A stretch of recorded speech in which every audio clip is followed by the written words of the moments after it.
ഇപ്പോൾ ഹിന്ദു ഐക്യവേദി മുഖ്യ രക്ഷാധികാരി KP ശശികല ടീച്ചർ കൂടി നമ്മോടൊപ്പം ചേരുന്നുണ്ട്. ടീച്ചർ, വളരെ ഞെട്ടിക്കുന്ന ചില കണ്ടെത്തലുകളാണ് ഈ പത്മകുമാറിന്റെ റിമാൻഡ് റിപ്പോർട്ടിൽ ഉള്ളത്. ബോർഡ് ഏകപക്ഷീയമായി അത്തരത്തിൽ ആധികാരികമായി ബോർഡ് ഒരു തീരുമാനമെടുക്കുകയാണ്.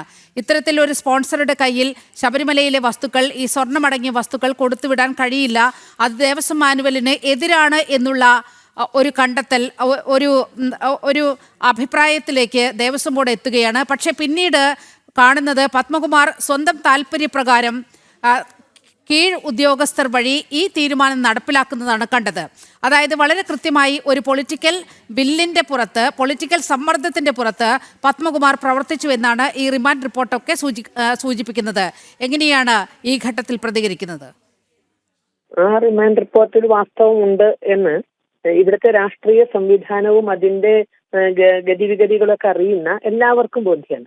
കാരണം CPM പോലൊരു പ്രസ്ഥാനത്തിന് ഈ ഇദ്ദേഹത്തിന് സ്വന്തം ഇഷ്ടപ്രകാരം അല്ലെങ്കിൽ ജനങ്ങൾ തെരഞ്ഞെടുത്ത് കൊടുത്ത പദവിയല്ല ദേവസ്വം ബോർഡ് പ്രസിഡന്റ് എന്നുള്ളത്. അത് പാർട്ടി കനിഞ്ഞു കൊടുത്ത പദവിയാണ്. ഒരു MLA സീറ്റ് ആണെങ്കിൽ പോലും പാർട്ടി സീറ്റ് കൊടുത്തു കഴിഞ്ഞാൽ ജനങ്ങൾ വോട്ട് ചെയ്യണം. ഇത് അത്തരത്തിലുള്ള യാതൊരു ബാധ്യതയില്ല. ഇത് പാർട്ടി ആർക്കാണോ കൊടുക്കാൻ നിശ്ചയിച്ചത് അവരെ നിയമിക്കാനുള്ള സർവ്വ അധികാരവും. കാരണം ഹൈന്ദവ സമൂഹത്തിൽ അതിൽ ഒരു തരത്തിലും അഭിപ്രായം പറയാനുള്ള അധികാരമില്ല. അത് പാർട്ടി നിശ്ചയിക്കുന്നു. പാർട്ടിയുടെ അടിയാന്മാരായി ആരാണോ നിൽക്കുക അവർക്ക് കൊടുക്കുന്ന സ്ഥാനമാണത്. അപ്പൊ അത്തരത്തിൽ പാർട്ടി കനിഞ്ഞു നൽകിയ ഒരു സ്ഥാനത്ത് ഇരുന്നു കൊണ്ട് പാർട്ടി പറയുന്ന കാര്യങ്ങൾ ചെയ്യാൻ നിർബന്ധിതനാണ് അദ്ദേഹം.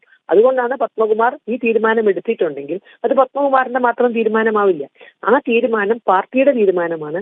പാർട്ടിയുടെ തീരുമാനം അതിനനുസരിച്ച് പത്മകുമാറിനെ നിർബന്ധിച്ചിട്ടുണ്ടാവുക തീർച്ചയായും അന്നത്തെ ദേവസ്വം മന്ത്രിയാണ്. ദേവസ്വം മന്ത്രിക്ക് അതിന് കൈകഴുകാൻ സാധ്യമല്ല. കാരണം ദേവസ്വം മന്ത്രി പറയും ഞാൻ ഉത്തരവുകൾ ഒപ്പിട്ടില്ല എന്നൊക്കെ പറഞ്ഞു. ഉത്തരവ് ഇത് ആരോടാ പറയുന്നത്? ഇവിടെ അന്നം തിന്നുന്ന ബുദ്ധിയുള്ളവരാണല്ലോ മലയാളികൾ.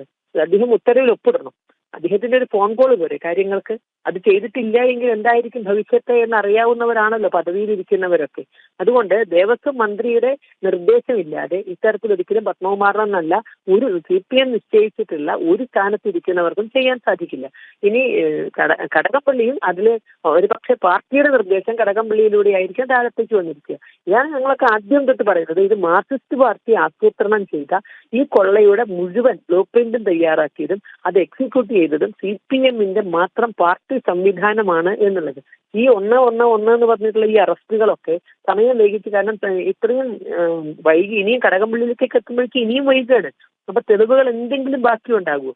അതുകൊണ്ട് ഈ ഊഹാപോഹങ്ങൾക്ക് വഴിവെക്കാതെ വളരെ പെട്ടെന്ന് തന്നെ അറസ്റ്റ് ചെയ്യേണ്ട എല്ലാവരെയും അറസ്റ്റ് ചെയ്യുക എന്നതാണ് SIT കാണിക്കേണ്ട മര്യാദ എന്ന് തോന്നുന്നു. കടകംപള്ളിക്ക് ഇതിൽ പങ്കില്ല എന്ന് പറഞ്ഞാൽ ആരും വിശ്വസിക്കില്ല. ഈ റിമാൻഡ് റിപ്പോർട്ട് കൃത്യമായും അതിലേക്ക് തന്നെ വരച്ചൂട്ടും. വളരെയധികം നന്ദി ശശികല ടീച്ചർ ഈ ഘട്ടത്തിൽ പ്രതികരിച്ചതിന്.